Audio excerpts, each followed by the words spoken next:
Mendengar hal itu, tentu saja kami semua yang ada di ruangan tersebut seketika terkejut dan seolah tidak percaya dengan apa yang dikatakan oleh Bu Yosep.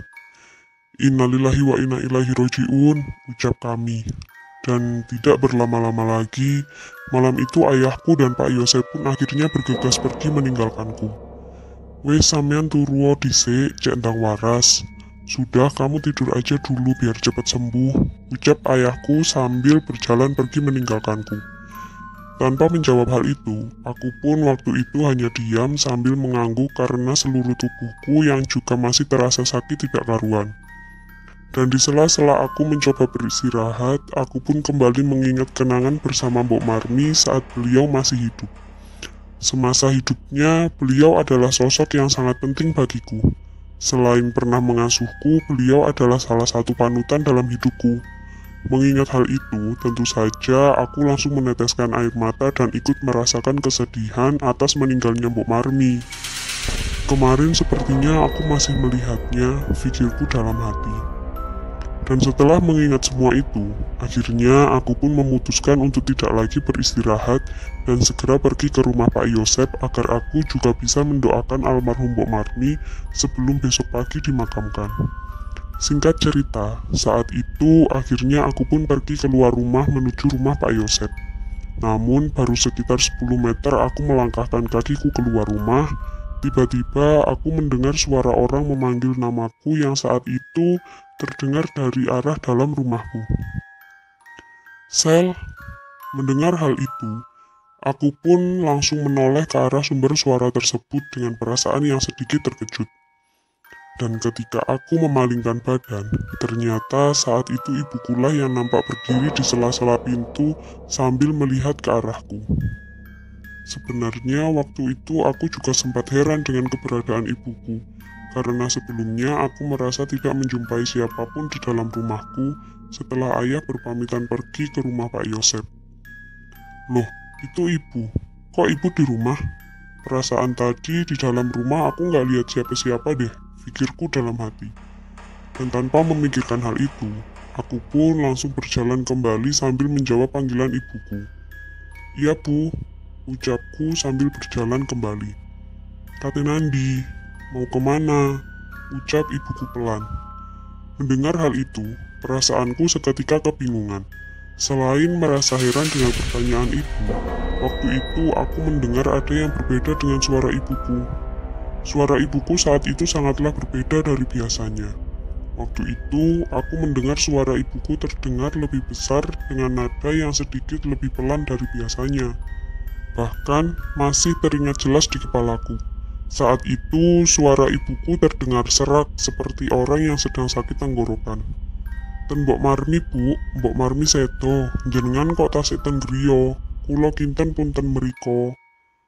Ke rumah Mbok Marmi bu, Mbok Marmi meninggal, ibu kok masih di rumah? Tadi kupikir ibu sudah ada di rumah almarhum Mbok Marmi," jawabku sopan. Dan tanpa menjawab pertanyaanku, saat itu ibuku hanya tersenyum sayu sambil menjulurkan tangannya serayu mengajakku masuk kembali ke dalam rumah. Melihat hal itu, tentu saja aku langsung menuruti perintah ibuku dengan berjalan kembali masuk ke dalam rumahku. "Ibu nggak apa-apa bu?" tanyaku. Waktu itu ibu hanya diam sambil terus menuntunku ke arah ruang tamu.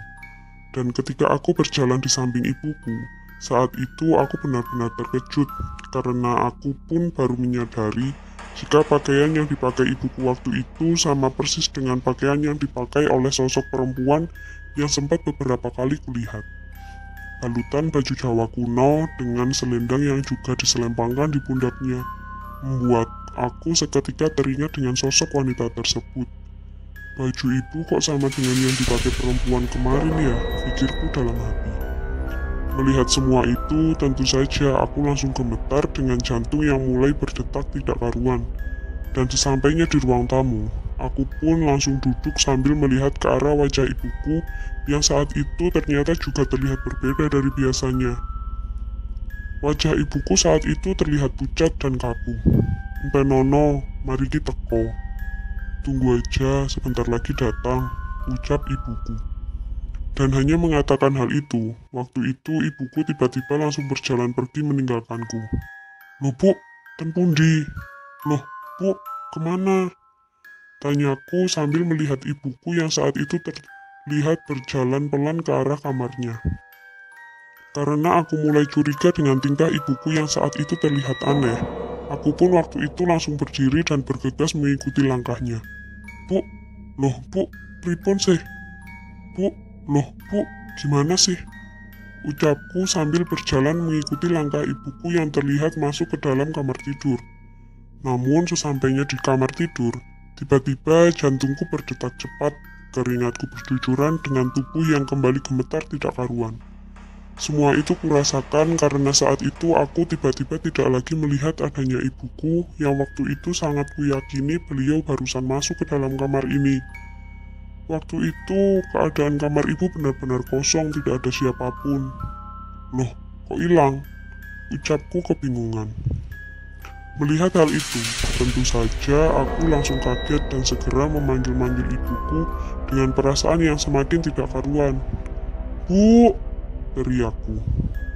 Dan tidak berhenti di situ saja, di sela-sela aku masih berteriak memanggil nama ibuku. Waktu itu aku juga mencium aroma bunga melati yang sangat kuat menusuk hidungku.